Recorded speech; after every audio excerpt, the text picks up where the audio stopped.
konstatojmë se është plotsu kurumi që ne të morëm vendime legjitime në këtë kuvend. Pra kalojmë pa humbur kohë në pikën e dytë të rendit ditës, të cilën një pjesë veç se përfunduam dhe mbetëm në proces të votimit. Pra kandidatura e ish kryetarit Muhamet Ademaj është në rikandidim dhe i ftojmë delegat kush është që profesori jonë i nderuar të rizgjidhet kryetari Degës. A ka kundërshtime?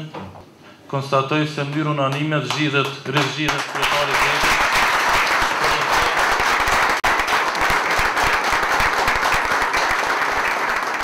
Unë zotohem së bashku me kryesinë e re, kur dihet se në kryesinë time, ende që është lista aloe pa do ta prezantoj para jush, unë kam zgjedhur një ekip të cilët kanë dashur me dekoret të cilët do të mbohen në vitin 2017. Unë para jush ju tham se ne kemi një projekt dhe një program që ne më spoti do t'i vetojmë 4 shqiptarë në Asamblejën Komunale, do t'i marrim 12 komunale, të vetojmë shkollës fillore, kështu që do ta kërkoj edhe do ta qesim kandidatin për kryetar komunës, nëse ne nuk kemi mundësi ta vetojmë kryetarin e komunës, shpresoj që një kryetari i komunës të jetë nga rrota e Partisë së Drejtësisë.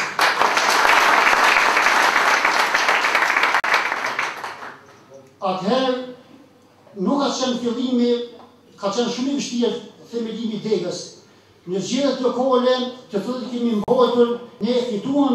një këshilltar në Asamblejën Komunale, ndërsa në zgjedhjet tjera që mbajtur për nivelin qendror, Partia e Drejtësisë në shtime i dha për kandidatë që ishin për deputet Parlamentit të Kosovës 1800 vota. Kështu që në vitin e kaluar kemi marrë kuvendin e parë, ndërsa sot e mbajmë edhe kuvendin e dytë. Ju falenderoj për besimin që na përmirëni dhe shpresoj që së bashku me ju do të arrijmë ato qëllimet e tona, të cilat i kemi, zhvillimin ekonomik, meqenje sociale, kulturë, arsim. Faleminderit. Nderuar kryetari Degës, Partisë së Drejtësisë në Shqipëri, profesor Muhamet Ademaj, të nderuar anëtarë të kryesisë posa zgjedhur dhe delegat për kuvendin qendror, është një nder dhe kënaqësi për mua që të drejtohem në fund të këtij kuvendi zgjedhor, i cili e shënon fillimin e një faze të re të punës së Partisë së Drejtësisë në komunën e Shqipëris. Të dashur kuvendar, të gjithë jemi koshient për sfidat e jashtëzakonshme me të cilat ballafaqohet shteti i Kosovës në këto ditë dhe është shumë e qartë që këto sfida nuk do të mund të tejkalohen nëse skena politike e vendit nuk cilësohet me një stabilitet, nëse institucionet shtetërore të vendit nuk cilësohen me një punë cilësore të përkushtuar në interes të qytetarëve. Për të arritur këtë, nevojitet që fillimisht subjektet politike që marrin pjesë në garën politike dhe në jetën shoqërore politike të vendit të jenë subjekte të cilat kanë vlera të veçanta,